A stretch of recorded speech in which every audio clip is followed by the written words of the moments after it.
Previously, Sean politely persuaded, threatened, same thing, the miners the group had rescued that they definitely hadn't seen their rescuers use an approximate shit ton of illegal magecraft to save them from the orcs. They filled them in on the fact that the company had hired them to find the missing ore. And, maybe the miners too, but it was very clear where their employer's priorities rested. The miners then explained that there were more orcs. The ones who'd been threatening to eat them had split off from the larger group a ways back, and they were the ones who had the ore. The group plus the miners backtracked, eventually finding where the other orcs had apparently made their way down a cliff to a camp at the bottom of the mountain. The group took a short rest before sending the miners back towards the remains of their wagon to wait for them. The plan was that the group would go through some caves they'd found to get to the bottom of the cliff, find a place to get some rest, and deal with the orcs once they were all no longer completely drained. Then Taria touched something and set off a cave-in, which immediately drew the orcs' attention as the group dashed to safety. So there went that plan. And Taria was completely out of her armor since they hadn't been intending to fight just then, and it was difficult to make it through a small cramped tunnel in heavy armor. A moment later, the group found themselves face to face with 6 orcs.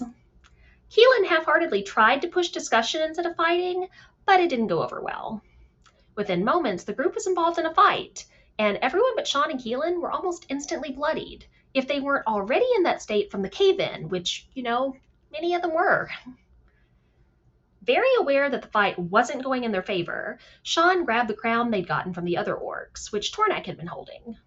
Then she stormed forward with the crown held up in her hand. She called out, saying that the group had come to talk to whoever it was that deserved to be wearing the crown. That action drew the attention of a number of the orcs. Sean realized as she held the crown up that there was a spark of magic in it. Also, some of the orcs became confused upon seeing the crown, and they started to at least occasionally attack each other instead of the group.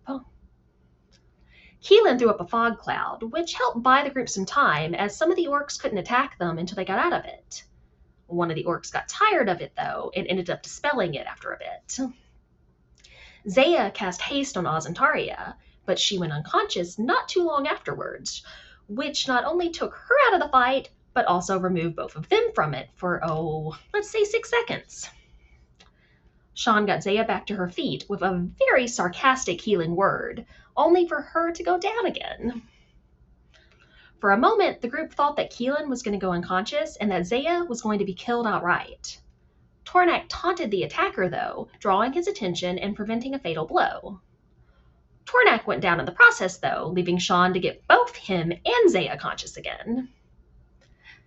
Taria took advantage of the confusion and used Disguise Self to make herself look like the orc leader they'd killed earlier in the day, who they'd taken the crown from.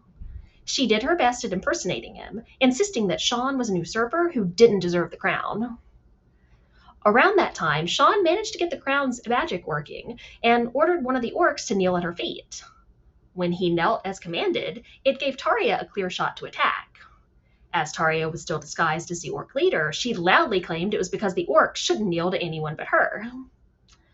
Oz went down and Tornak got him back to his feet. Then Oz went down again, and it was Sean's turn to get him conscious with her second to last spell slot, because it was that kind of fight. By that point, all but one of the orcs was down. Keelan threw up another fog cloud around the last remaining orc, an archer who'd attacked from a distance but hadn't been hurt at all during the fight. Realizing that the fight wasn't going his way, considering he was literally the last one standing, the final orc ran off. Considering most of the group were on death's door, they didn't chase him. Nearby, they saw the missing ore that they'd come searching for. And that is where we left off.